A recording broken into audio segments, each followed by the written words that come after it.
Nagari greeted his mother with a good morning, picked up his lunch, and left for school. However, once at school, he became the target of severe bullying.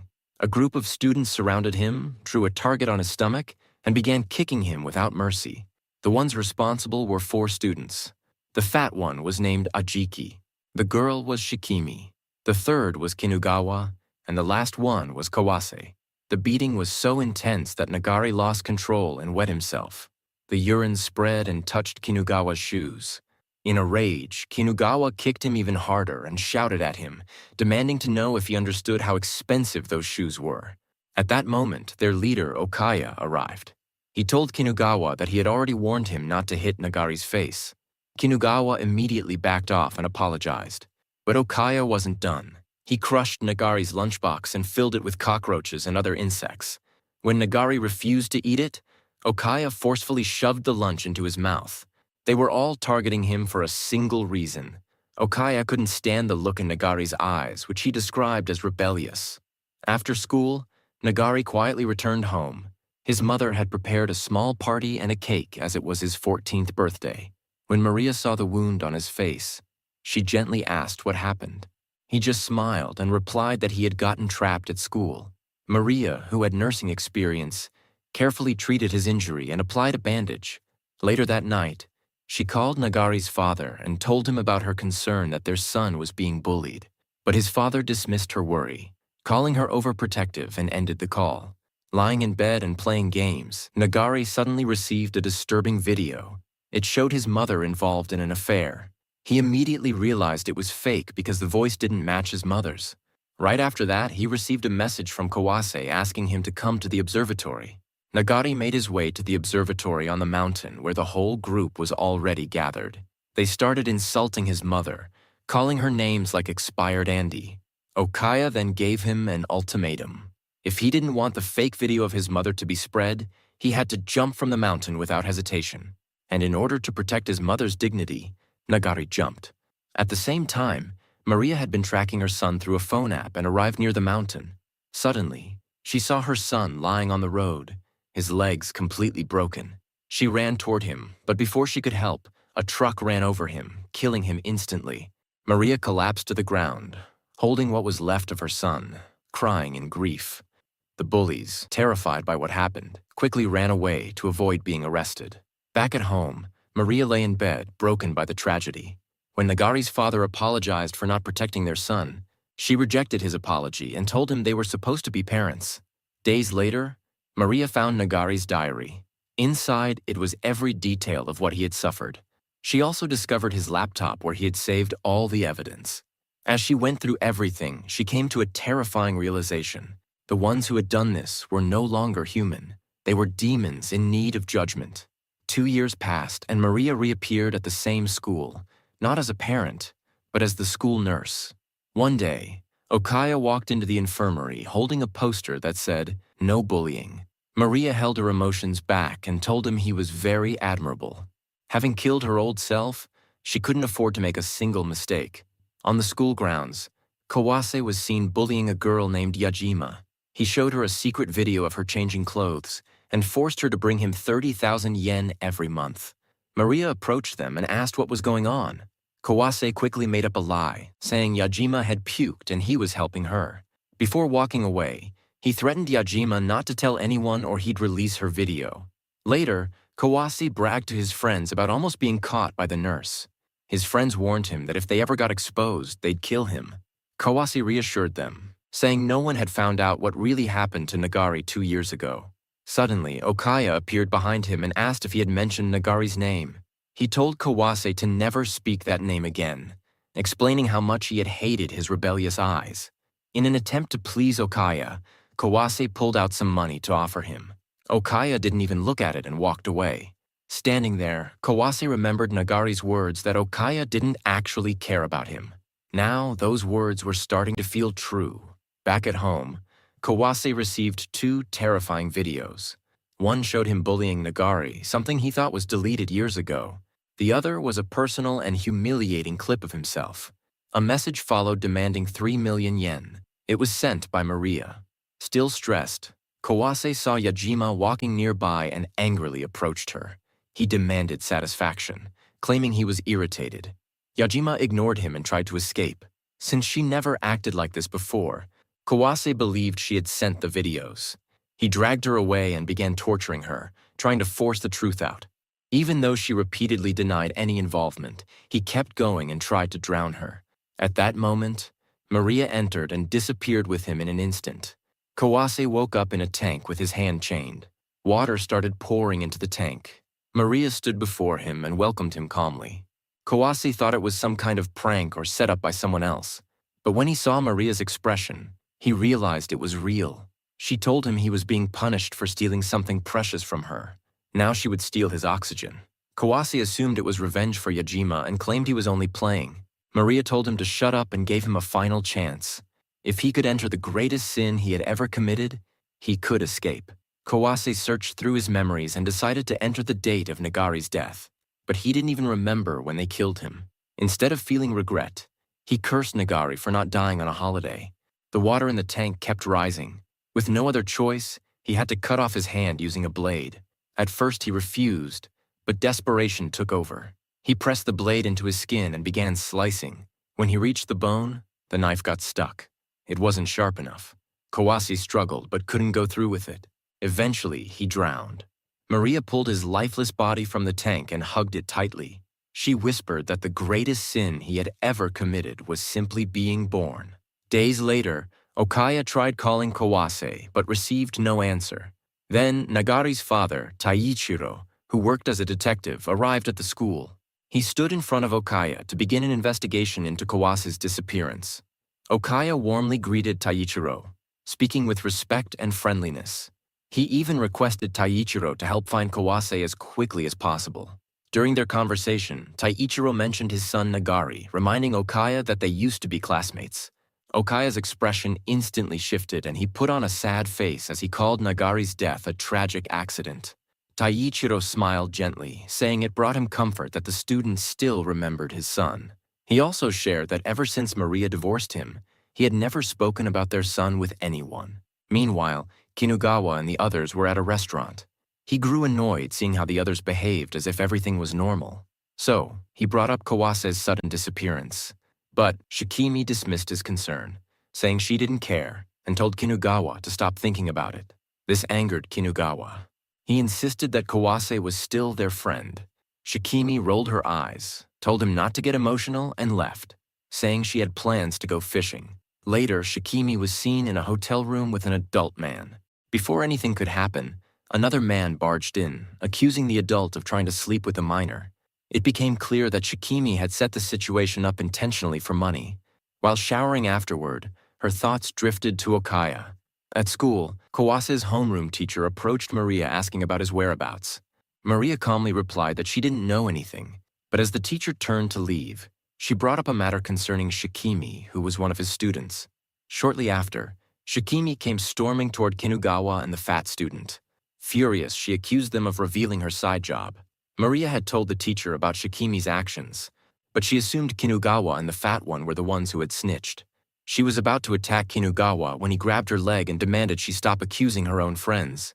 Unbeknownst to them, Maria stood behind the door, silently, watching everything unfold. Her investigation was over. It was now time to act. A while ago, Nagari had been falsely accused of stealing Shikimi's gym clothes after they were found in his bag. Despite his desperate denial, no one had believed him. That incident had completely destroyed his image in the class. Maria had discovered all of this in Nagari's notes. Now Shikimi had become her next target. The following day, Okaya gathered everyone and revealed that Kawase had been missing for 3 weeks. Despite the police looking into it, there were no leads. Some believed he had gone on a trip or met with an accident. But Okaya suspected something darker. He might have been murdered. He warned them to stay alert as it seemed like someone was targeting them. Later in class, Shikimi searched her bag and realized her gym clothes were missing. When she questioned her classmates, Kinugawa snapped at her, telling her to shut up. In the heat of their argument, she kicked his bag. When it spilled open, her missing gym clothes fell out. Enraged, Shikimi confronted Kinugawa. He fired back, yelling that she was framing him just like she did with Nagari. Everyone in the classroom heard the outburst. Panicking, Shikimi laughed it off, claiming it was just an act. To shift attention, she repeated her accusation and said Kinugawa stole her clothes during her chemistry class. Kinugawa responded that he had been in the toilet, but she refused to believe him. At that moment, Maria entered the classroom and calmly stated that Kinugawa had been with her during that time. She asked Shikimi to explain herself. Kinugawa backed her up, saying Maria had called him in for a consultation before class. Shikimi realized she was losing control of the situation. To divert blame, she pointed fingers at a random boy who was just reading manga. But it was too late. No one believed her anymore. The class murmured about Nagari and mocked Shikimi, saying no one would want her gym clothes anyway. Maria stepped in and told everyone to stop, reminding them there was no evidence. She warned Shikimi that if she kept accusing others, she would soon be left completely alone. But the damage was done. Everyone looked at her with cold eyes. Shikimi shoved Maria aside and stormed out, insisting she wasn't a loner. Maria followed and caught up to her, softly, saying, "You're such a pitiful child, aren't you?" That single sentence froze Shikimi. It turns out Maria had planted her gym clothes in Kinugawa's bag after calling him into a meeting. Everything was part of her plan, and it worked perfectly.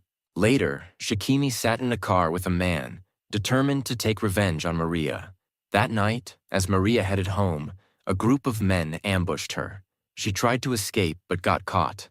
At home, Shikimi waited, expecting news of Maria's defeat. Instead, the door opened and Maria entered with icy eyes. The next thing Shikimi knew, she was tied up and hanging over a large pit. It was time for her judgment. Maria explained how she dealt with the attackers, tossed two of them, and seduced the ringleader into a trap from him. She also learned everything about Shikimi's plan. Maria told her that she and Kawase had no awareness of the pain they had caused. Hearing Kawase's name, Shikimi finally understood why he vanished. Now it was her turn. A candle slowly burned the rope she was hanging from. Below her, the pit was filled with swarming insects. But Maria gave her one chance. She could send a message to one person without revealing her situation. At first, Shikimi felt relieved until she saw the phone had no SIM card. Maria showed her a box full of blades and said the SIM had accidentally fallen in. Now Shikimi had to use her mouth to search for it. She tried moving the cutters with her face, but it got cut right away. Tears filled her eyes as she cried, asking why this was happening. Maria told her to stop pretending to be a victim. She explained that Shikimi's suffering was nothing but the outcome of her own cruelty. Suddenly, Shikimi recalled how she forced Nagari to search for his keys in the mailbox with his mouth. And now she knew Maria was Nagari's mother. Shikimi realized Maria's final goal, Okaya. Despite her own fear of pain, she plunged her face into the box, frantically searching for the SIM. Her feelings for Okaya were so strong that she didn't care about herself anymore. All that mattered was warning him. Eventually, she found the SIM, but her face and mouth were covered in cuts. When Maria allowed her to choose someone to message, she picked Okaya. But when she opened their chat, she saw a harsh truth. She was the only one who ever tried talking to him. He had never cared. Still, she asked Maria to send the message. "If you like me, come to this place immediately." She wanted to send that message. However, she doesn't have courage and messaged the guy who she has sent before to attack Maria. In the message, she told him she had a new target who could get the money, but the man rejected her and cursed her in response. It turned out that during their time at the hotel, Maria had revealed everything to him. How sure Kimi used him and insulted him on private social media. Shikimi's habit of using people had caught up with her. Now she was alone. Even then, she didn't regret anything. She believed Okaya would eventually kill Maria and reunite her with Nagari. Without another word, Maria cut the rope. Shikimi fell into the hole. When she landed, she discovered the ground was coated in honey. The insects swarmed her, drawn to the sweet scent, and began devouring her alive. Only then did she begin to cry and beg for forgiveness. But it was already far too late. After some days, Kinugawa and Okaya were interrogating a gangster who used to be in Shikimi's gangster team. While crying, Kinugawa asked him where Shikimi was, but the guy didn't know where she was. In the end, even after beating the guy severely, they didn't get any answer. Then, Okaya revealed his thoughts about the situation. Okaya concludes that Shikimi didn't know where Kawase went, and he most likely didn't have any connection with Shikimi's gangster team, meaning questioning those gangsters will get them nothing. So Okaya assumes that the one who killed Shikimi and Kawase is most likely Nagari's parents. Now Ajima, who used to be with Shikimi, is a concern left for Maria. At the day when she eliminated Shikimi, she kidnapped Ajima and questioned him, meaning if Ajima got caught by police, he will most likely call out Maria's name, which will cause problems for Maria. On the day when she kidnapped him, she didn't kill him because he wasn't her target. But now, after a week, she has realized that even if she doesn't kill him, she has to remove every point of concern. Since the day Maria has killed Shikimi, Ajima has not gone home. There's also a chance that he might run away due to the fact that Shikimi might expose his crimes. Regardless, before the police find him, Maria has to find Ajima before them. Maria knows that Ajima always conducts his trades in the club every week, so she went to a club to find him. But while she was looking for him, Kinugawa spotted her and asked her what she was doing in a club. She answered that clubs are meant for adults so she can come here. But Kinugawa is still suspicious because he thinks that Maria isn't the type of woman to come to a club. Suddenly, he remembers that when Shaim's gym clothes appeared in his bag, and after that, she stopped coming to school. The last person that went after her was Maria. Hearing that, Maria realized that if she gave a straight answer to him, she'd most likely get caught. So she started crying in front of Kinugawa, saying that she already knew that it was her fault. Maria said that when Shikimi started accusing everything during that gym clothes incident, she went to her and told her that if she kept on accusing everyone, she would become very miserable. While crying, she said to Kinugawa that if she had chosen different words at that time, sure, Shikimi would have been fine. Seeing her crying, Kinugawa didn't ask further questions and said to her that he already knew she hadn't done anything wrong. When Kinugawa was about to leave, Maria stopped him and asked if he had any hint about where Shikimi would have gone. Kinugawa answered that it's none of her business, but she started shouting, saying that she's Shikimi's teacher, so she has to do anything she can to find her.